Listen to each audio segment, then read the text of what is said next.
Farm house पर जब रीना जाती है तो नौकर की इस बात से वो बिगड़ जाती है। कहानी अंत तक जरूर पढ़े। मेरा नाम रीना है। मेरी शादी एक बड़े घर में हुई है। मेरी पति राजीव की फैमिली का अच्छा बिजनेस है। राजीव एक लौते हैं सास ससुर में और राजीव हम 4 लोगों का ही परिवार है। राजीव और पापा जी सारा बिजनेस संभालते हैं इसलिए काम से वापस आने का कोई समय नहीं होता है। राजीव अब एक नया काम शुरू करने वाले हैं नई जगह पर वहां पर हमारा एक फार्म हाउस भी है इसलिए हम दोनों कुछ दिन वहीं जाकर रहेंगे। फार्म हाउस में समय बिताने के साथ राजीव अपना काम भी करते रहेंगे। सुबह जल्दी ही हम लोग फार्म हाउस में पहुंच गए। फार्म हाउस की देख रेख के लिए एक नौकर था। वो वहीं पास एक रूम में रहता था। हम जैसे ही पहुंचे दूर से किशोर दौड़ता आया हमारी कार के पास आकर उसने ही कार का दरवाजा खोला। नमस्ते मालकिन, हंसते हुए मुझे बोला। राजीव ने कहा यह किशोर है, हमारे फार्म की देखभाल करता है। मैं अंदर जाकर बैठी। थोड़ी देर बाद राजीव अपने काम में बिजी हो गए। उन्होंने किशोर को कहा कि मैडम को फार्म दिखा दो। किशोर बोला ठीक है साहब। वो मुझे फार्म दिखाने ले गया। फार्म में हम घूम रहे थे तब गेट के बाहर से एक लगभग 6 से 7 साल की लड़की ने किशोर को आवाज लगाई। वो स्कूल से वापस जा रही थी।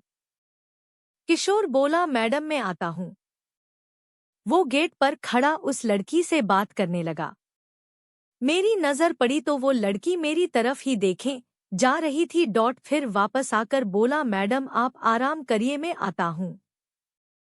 ऐसा बोलकर वो चला गया। अगले दिन सुबह फिर राजीव अपने काम से जल्दी चले गए। में सुबह सोकर उठी। मेरे उठते ही मुझे दरवाजे पर किशोर दिखाई दिया। मैंने पूछा क्या कर रहे हो यहाँ पर? बोला मैडम अभी आया हूँ चाय लेकर। मैंने बोला ठीक है यहाँ टेबल पर रख कर चले जाओ। मैं नहाकर किचन में गई। किशोर वही था, अपना कुछ काम कर रहा था। फिर वो मुझसे बातें करने लगा। मैं उस तरह की लड़की नहीं हूँ कि कोई एकदम से मुझसे बात करे और मैं भी उससे करने लगूं, इसलिए मैंने उसकी बातों पर कोई जवाब नहीं दिया। यहाँ का पुराना नौकर था, इसलिए मैं उसकी बातें सुन भी रही थी। अगर ऐसा नहीं होता तो शायद मैं उसे डांट देती। अभी मुझे यहाँ आए 2 से 3 दिन हो गए थे। मैंने यह नोटिस किया कि वो मुझसे बात करने की कोशिश लगातार करता ही रहता था। एक दोपहर में कमरे में अकेली बैठी थी। अचानक से किशोर कमरे में आता है। बोलता है मैडम मुझे कुछ पूछना है। मैंने बोला क्या? बोला मैडम आप बुरा मत मानना। मैंने बोला पूछो। बोला मैडम मैं आपकी एक फोटो ले सकता हूँ। मेरे मुंह से निकला क्या? बाहर निकलो अभी कमरे से। किशोर बोला मैडम आप गलत समझ रहे हैं, मेरी बात तो सुनिए। मुझे पता नहीं क्यों गुस्सा आ गया। मैंने बोला बाहर निकलो या अभी तुम्हारे साहब को फोन करूं। इतना बड़ा घर और मेरे लिए तो अनजान ही था। ऊपर से वो इस तरह की बातें कर रहा था। मुझे कुछ अजीब लगा। मैंने सोचा शाम को राजीव आएंगे तो सबसे पहले इसकी छुट्टी करवाऊंगी। शाम को राजीव आए तो मैंने उनको सब बताया। राजीव मानने को तैयार ही नहीं थे। बोले यह कई सालों से है।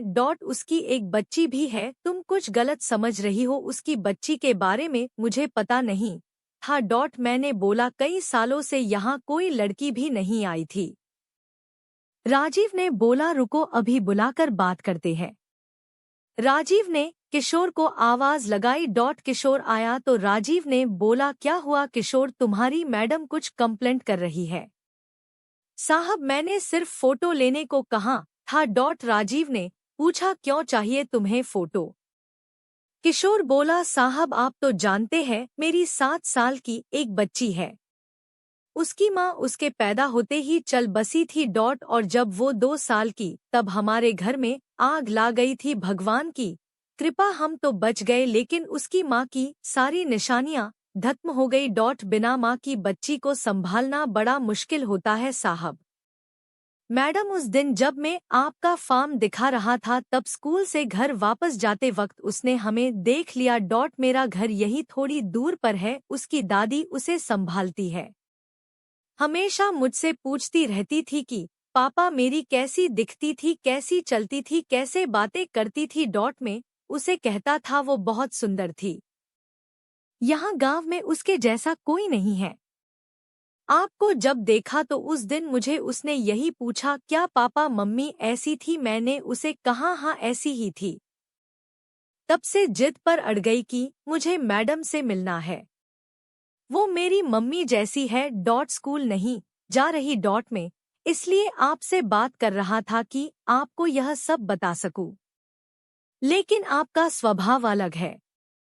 फिर उसने आज सुबह से कुछ खाया नहीं। बोल रही है फोटो लाना। में मेरे स्कूल वाले दोस्तों को दिखाऊंगी कि मेरी मम्मी ऐसी थी।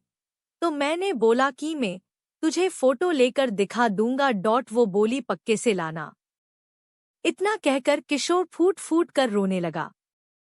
रोते हुए ही बोला बच्ची है मैडम, उसका नसीब ही ऐसा है। पैदा होते ही माँ मर गई और बाप मुझ जैसा मिला। मैडम हम साहब से कुछ भी बोल देते थे। साहब का कभी मुझे डर नहीं लगा। यही आदत मुझे पड़ गई और मैंने आपको भी अपना समझकर बोल दिया। आप मुझे बताने देती तो मैं आपको भी बता देता।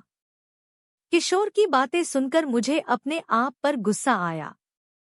राजीव ने किशोर को चुप कराया और कहा कि बच्ची को वहाँ क्यों रखते हो, उसे यही रखो, इतना बड़ा फार्म हाउस है। कल बच्ची को लेकर आओ। सुबह वो बच्ची को लेकर आया। बच्ची को दूर से ही मुझे दिखा रहा था, शायद अब भी झिझक रहा था। में खुद बच्ची के पास गई। बोला अरे हम यहाँ 4 दिन से है और आप अब आ रही है। मेरे ऐसा कहने पर बच्ची के चेहरे पर जो मुस्कान आई वो अनमोल थी। वो मुझसे लिपट गई। जब तक मैं वहाँ रही मैं उसके साथ खेलती और सती रही। एक अलग रुचि मिल रही थी। अब वो एक वजह बन गई थी मेरे वहाँ बार बार जाने की। आपको यह कहानी पढ़कर कैसा लगा हमें कमेंट कर जरूर बताएं। इसी तरह की मजेदार कहानियाँ आप यहाँ पढ़ सकते हैं।